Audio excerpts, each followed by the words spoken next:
So I wanted to do something like this.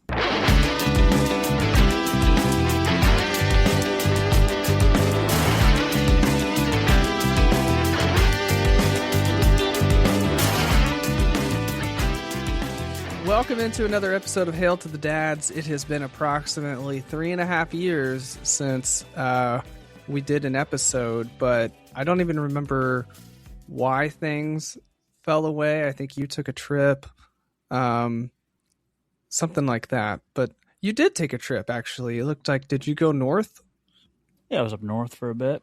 How was that?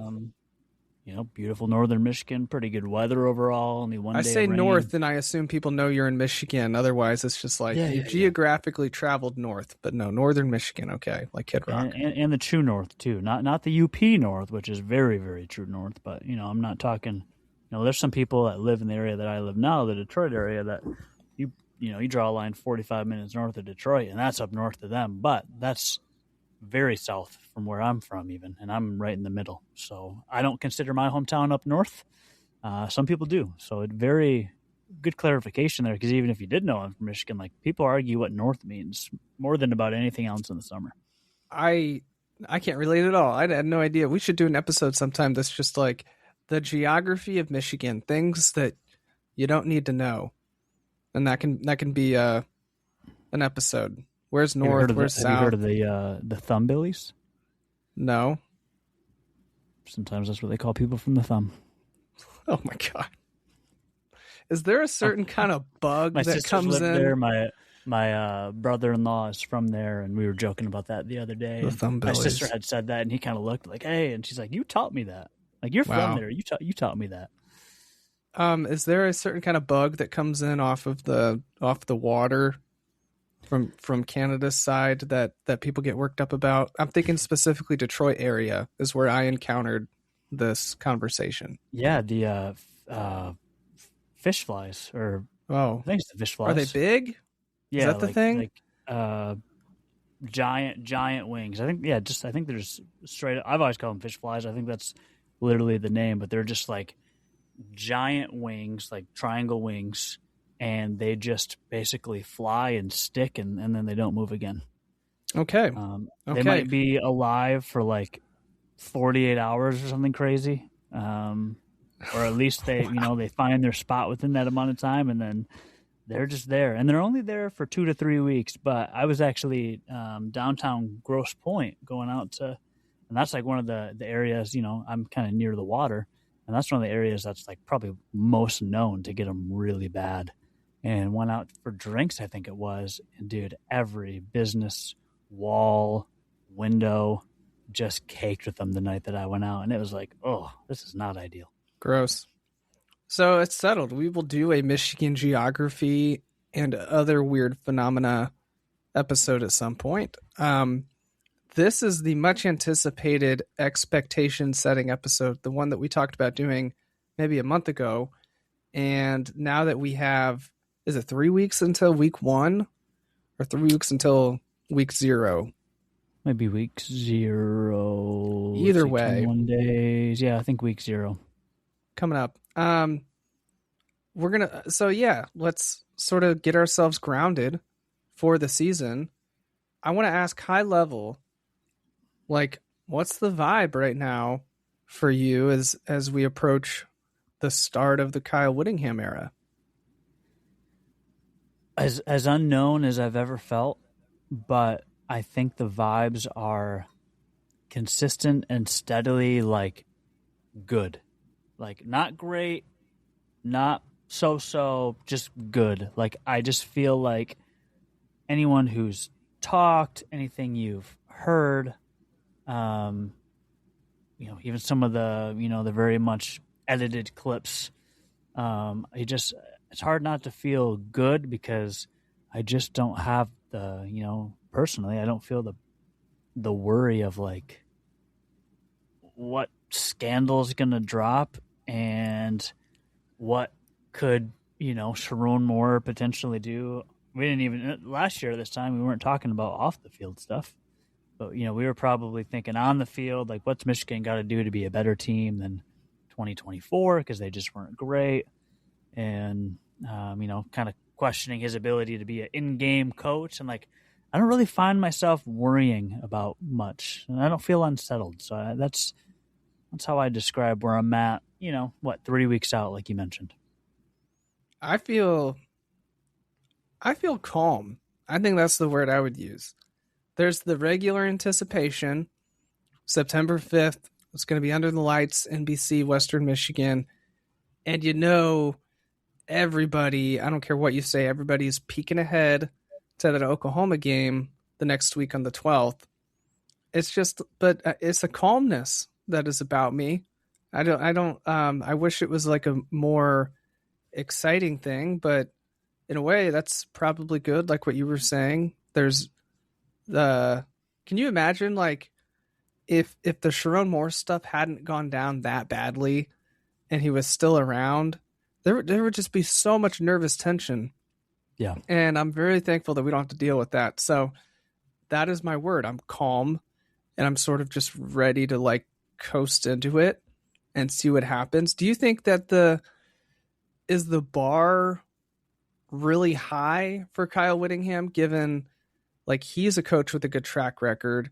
This on paper is a good talented team that you should be able to win ball games with. Do you think like it's 10, 11 wins make the playoffs or it's not a successful season? I don't think it should be. It probably is. We talked about this when we talked about Bryce, and we'll probably talk more in detail about Bryce, maybe a little today, but probably closer, and then especially after we see him play. But I mentioned this when talking about him, that I don't know that it's always fair to take what he did last year and hold it against him too much, just all things considered. And I feel the same way about a 9-win team. I think 9 wins is impressive. They were in a seat where they technically had a chance to play for a playoff game, but their 3 losses were just so bad. Like the way they lost to Oklahoma and got down early, the way USC ran all over them when they were supposed to have the stud quarterback, the way, they made Ohio State look human for 2 possessions because of good defense, but then, settled for 2 field goals right away. Like it just wasn't a game. I just remember being there, getting so excited when Julian Sayin threw the interception, thinking, hey, it's going to be 5 in a row. And it's just like, then all of a sudden it looked like a JV squad out there, playing a could be national champion. And so it's hard to look at last year and not think a lot of the same pieces, upgraded coaches, maybe some upgraded position groups, some very youthful team, probably still one of the youngest, if not the youngest in the Big Ten. But some of the guys like a Bryce Underwood, Andrew Marsh, a little bit more experienced, Jordan Marshall still around.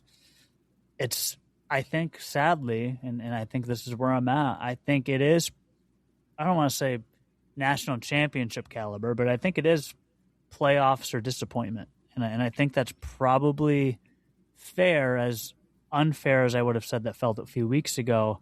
I just don't see why you would expect them to be super bad. And, a lot of that will go off of how quickly things get moving and how good Bryce Underwood is. But it's hard not to feel, again, good with where they're at. So speaking of Bryce Underwood, obviously there's going to be a lot to unpack with the way he plays. And really, 2 of the first 4 weeks of the season, it's not just like good teams, it's especially good defenses with Oklahoma and Iowa. And then you go a little further ahead and we'll see what Penn State has to offer in Matt Campbell's first year. There's the defending national champions. You're going to play on the road at Oregon. It's brutal. You're not even there yet. Those are going to be some crazy good defensive teams. And it just makes me wonder, as much as I was, kind of relishing the fact that I feel calm, I simultaneously can look ahead to like late October and see myself with my head down like, man, how did it get this bad? Why is a sophomore quarterback in his second year starting like still not quite figuring it out? And I think that'll be there's a world where that is absolutely a fair criticism if some of the mistakes continue to carry over. But I think we also need to be ready too for the reality that like it's a tough draw against really good teams that have really good defenses. And if there is if there isn't as much progression, I don't want to live in a world where there's a slump from last year. But if it's like not as much progression as you would hope for, I want to just get it out there right now that like that's a real possibility, and we should be prepared for it. So, I think. What do you? Sorry, go ahead. Oh, go ahead. I was just gonna ask you what you see as sort of like a realistic mid-season point. How you're feeling about the stud on campus, Bryce Underwood. So I feel like this is where I feel good is mixed in that almost is like a sense of hope.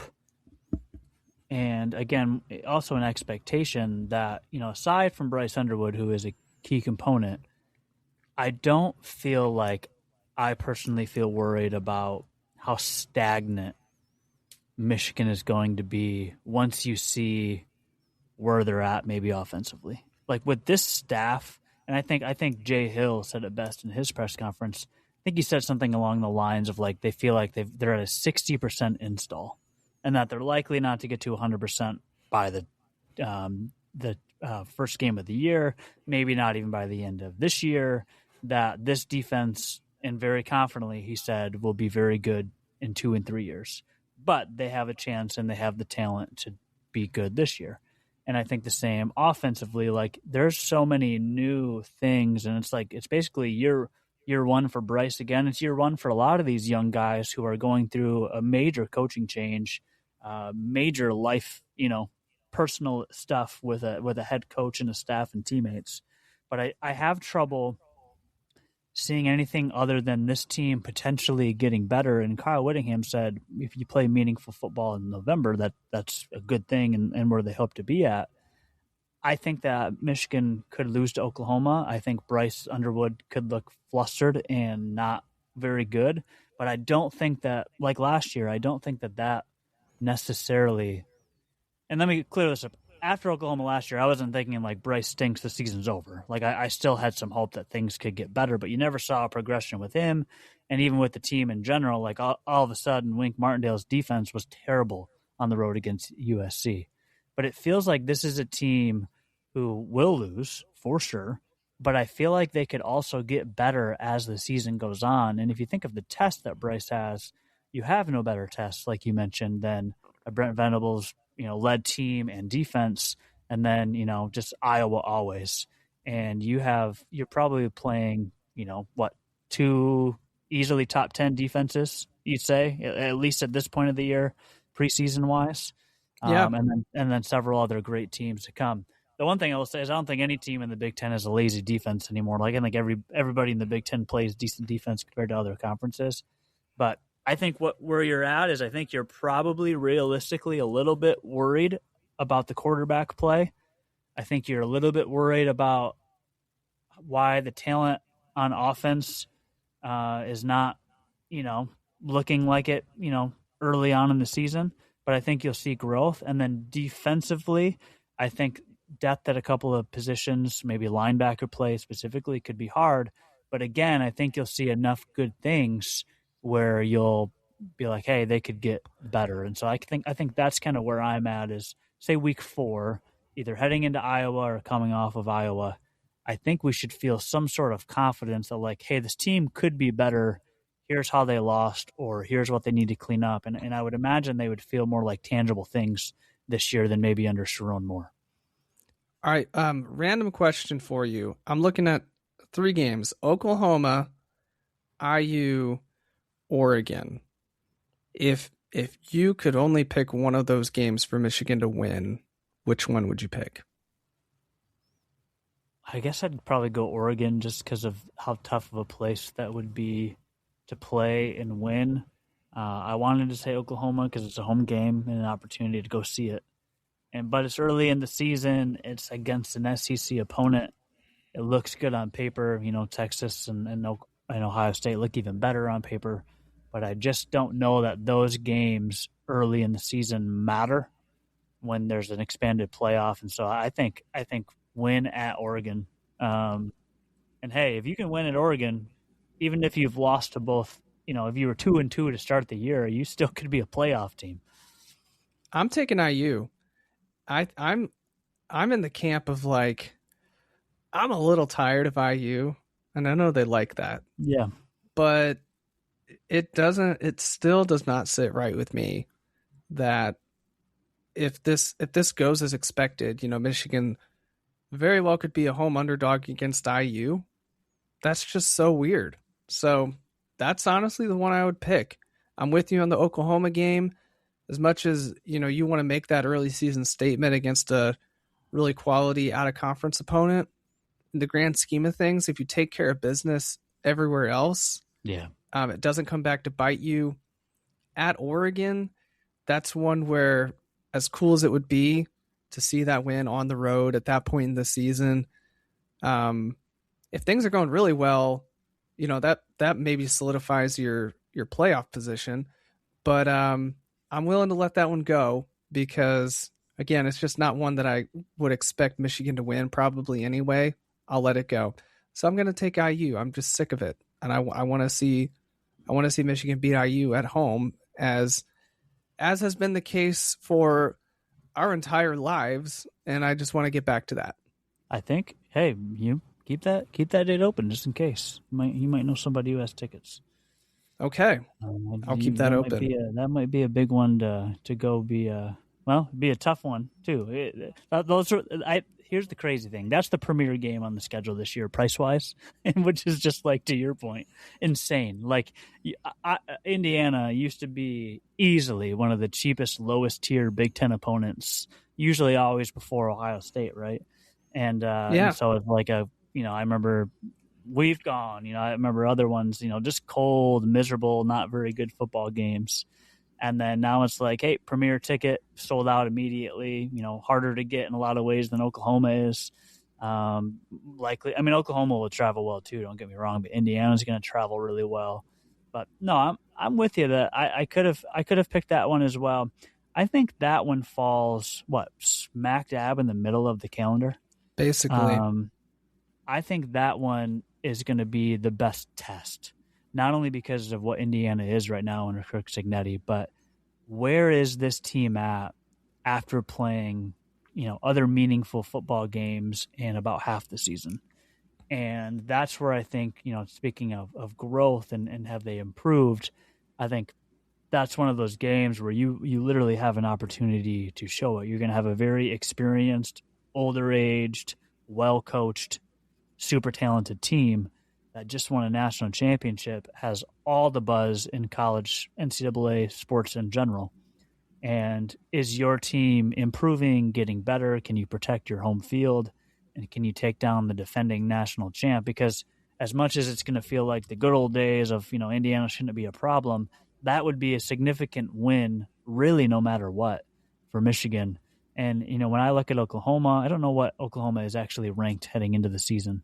But when I look at Indiana on the road, at Oregon, and then obviously Ohio State, I mean, you could argue those teams could potentially be number one, certainly likely that they're in the top 5, top 10. And so all of those games you mentioned, the fact that Michigan has to play 3 of those in general, and that's leaving out Michigan State, a rival, Penn State, who will look better, and Iowa, who's always a challenge, not to, diss the others on the schedule, but those 3 games are insane and truly, truly one of the most brutal schedules a first-year coaching staff could get.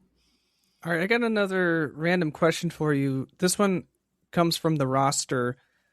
At the end of the season, who do you think ends up having like the most impact on the offense? Is it Andrew Marsh or Jordan Marshall?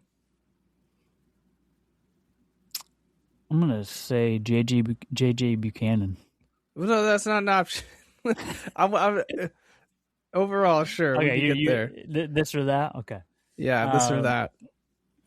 I would probably say Jordan Marshall. And the only reason I'm going to pick Jordan Marshall is because bigger question mark at the quarterback position. Bryce Underwood's got to find a way to spread the wealth. I just, blurted out who I think is going to have a breakout year. He's going to have a guy like J.J. Buchanan. Hopefully the tight ends can get rolling. hopefully a wide receiver 3 and 4 can get into the mix. But I think Jordan Marshall, just age, experience, leadership, ability to tote the rock, even sharing the backfield with a talented freshman and also a very good RB3. I just think that he is probably more than likely going to have a good year regardless of how many wins the team has. And I'm not quite willing to say Heisman level because, again, I think the offense's goal is to be dynamic and spread the wealth and even let Bryce run quite a bit. But I think Jordan Marshall, for me, just because of the consistency, he'll be able to pop off runs, get the ball. Again, I think Andrew Marsh could have an absolute breakout 1,000-yard season for the first time since Jeremy Gallon, but someone's got to get him the ball unless he's doing it in the punt return game to really, really have the season live up. I'm going to take Jordan Marshall too. One of the reasons, first of all, it's sort of an identity question. Who's going to feature more in this offense? It's going to be Jordan Marshall. I just happen to go through the likely too deep and I know when we rebranded, I think we specifically said we're not doing too deep breakdowns because who are we kidding? That's not us. 3. I think you're allowed to. So there are some fourth-year juniors on here, no seniors, as far as I can see. And this is a group that already is getting a lot of hype for the way they were able to improve last year, even though it wasn't always obvious. And part of that was, I think, Bryce Underwood's fault. But I mean, this is going to be a really talented group up front, and doesn't look like anybody's running out of eligibility. I don't know. I'm excited. So I think Jordan Marshall, having to pick between those two, wins because of one, identity, and two, he's going to have a really good offensive line moving guys in front of him. Do you think, though, I mean, there's a world where Andrew Marsh is really underwhelming, and it's because Bryce Underwood, it doesn't click. Not to continue dogging on the 18, 19-year-old now at this point, but I don't know. Is that something you think about with the talent that we've seen come through Michigan at wide receiver, where guys, thinking of Nico Collins especially, it never seems to pop off the way it can. Andrew Marsh, if he goes through his career without the big season or whatever, it's going to be another one of those. Do you think about that? Yeah, and I think that feels likely in our heads because we just haven't seen a 1,000-yard receiver in over a decade. And you feel like there are several guys who could have been that guy. And I think, even Donovan Peoples-Jones had a lot of hype. Tariq Black, his first game of the season before getting a foot injury a couple weeks in. Nico Collins, like you mentioned, that's just from one era. There's other, even J.U. Chesson had big years. Amara Darboh. I mean, there's several. J.U. Chesson against IU 2015 will never be forgotten. Right. And I think, and those are all very much Harbaugh era. And there's, several years before that, too. But I feel like, I don't think it's because Andrew Marsh or even Bryce Underwood aren't figuring out the chemistry thing or just the passing game is not working. I think it's more likely that he doesn't have a monster season because it's hard to at the receiver position in general. And I think a guy like J.G. Buchanan, some of these younger guys that people are excited about, they've raved about the receiver room's better every year, and it never really gets better. It just kind of seems consistently the same and underwhelming. I do think that this year's group, with some proven talent, and you could say the same on the defensive line with the John Henry Daly, dude was leading sacks and then got injured and still finished in the top 5. It doesn't matter where you play. That's impressive. J.J. Buchanan coming in for fall camp really only had some pretty light up moments at Utah as a first year player. And so I think that unless Andrew Marsh is, I'm not going to say he's Jeremiah Smith, because Jeremiah Smith stands alone. But unless he's that type of wide receiver for sure this year, that's he's going to catch the ball no matter what. He's going to be open more plays than not, and there's just no way you can miss him. It's really hard to be a receiver, get double coverage, be in a new offense, have a quarterback that looked shaky last year and has a lot to improve. Like, Bryce is going to get the ball to whoever he can get the ball to.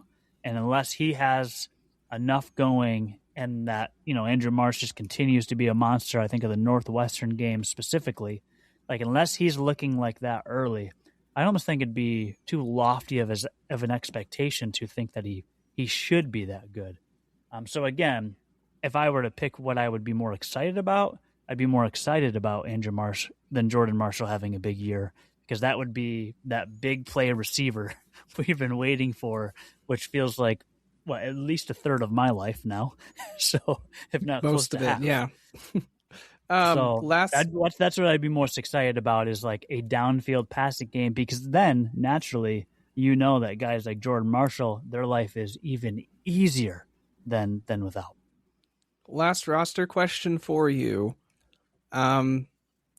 Is there anybody you think who's like going to be easier to root for on this team, maybe even conference wide around the country, than Rod Moore, a 6th-year player who has like gone through so much and holds such a dear place in our hearts?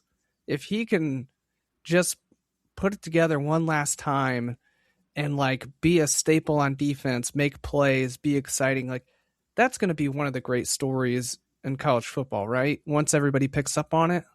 Unless he's doing too well and everyone complains about how old he is. Then it gets negative that way too. So I do feel like the sweet spot is probably not super dominant player, but making super impactful plays. Nice to have him, but wow, look at Shug Hill, the best cornerback in the nation instead, type of thing. But, if he has a Mikey Sanderstill type season, that's a great thing. And I think, I just hope the dude can stay healthy. That's all. I mean, if he makes an incredible impact early and often, I think that would be an amazing story. But more so, and I think the update today was, like they're not limited because they can't practice. They're limited because why push a guy like Rod Moore with the ups and downs he's faced over the last 2 injured years when you don't really need him to prove much on, August 10th when we're recording this. And so, I think he has the potential to not only be just an incredible leader off the field like he was during injury, but just be a guy who has so much experience. I would imagine someone with his experience can really learn a playbook and schemes a lot better, help the coaches teach guys. He's a guy that everybody in that building trusts, both players and coaches. And so, dude, I just hope he has a moment. And selfishly, I hope it's 4 or 5 moments. Exactly. All right, let's wrap up going back to the schedule. How many wins are you counting on here? What's the final record as of, 4:30 p.m. November 28th? What's Michigan's record? I'm going to go 9-3. Oh, it's too easy. But yeah. Is it, where are those 3 losses then? I think one of those, I don't want to call one of those a surprise, but I think there's going to be at least 2 of the obvious ones. I'll pick, just for the sake of picking, Ohio State and Oregon as 2 of those losses. And then just to make things interesting, I'm going to go with Penn State as a loss. Because I think that Matt Campbell, great coach, talk about a very similar upgrade from Iowa State, where he doesn't have the longevity that Kyle Whittingham does, but has had, quite a bit of success at Iowa State. I think that bringing his whole, talk about bringing guys with you. Like Kyle Whittingham brought nobody compared to Matt Campbell. Like that's an Iowa State team at Penn State now. And so I'd say 3 losses with, sort of a surprise in there maybe as one of them. Meaning there's some really big wins in there too.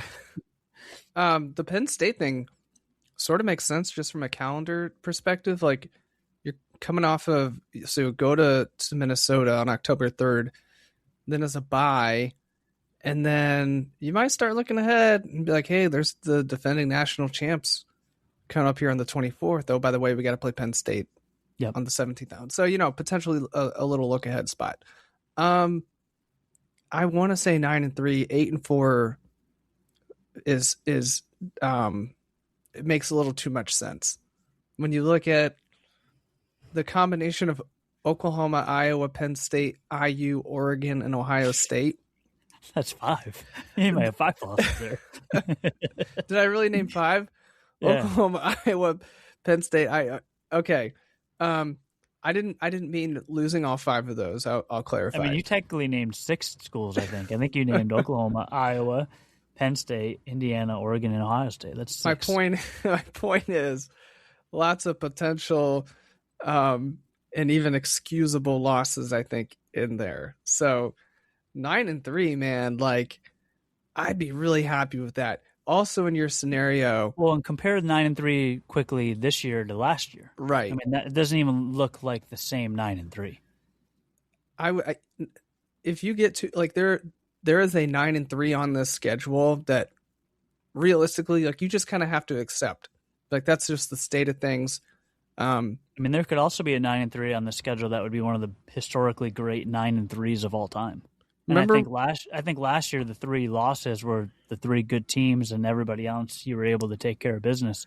3 losses only, which is still more than you want to see any year for any team if you're a fan. But 3 losses implies you have some impressive wins. Just say the 3 are the most obvious, and it's all Big Ten, Ohio State, Oregon, and Indiana. You still beat Matt Campbell's Penn State. You still handled an Iowa defense. You beat a rival. And you beat Oklahoma at home. Like, those are good wins. Like, those would be fun wins to have. So it's an insane schedule.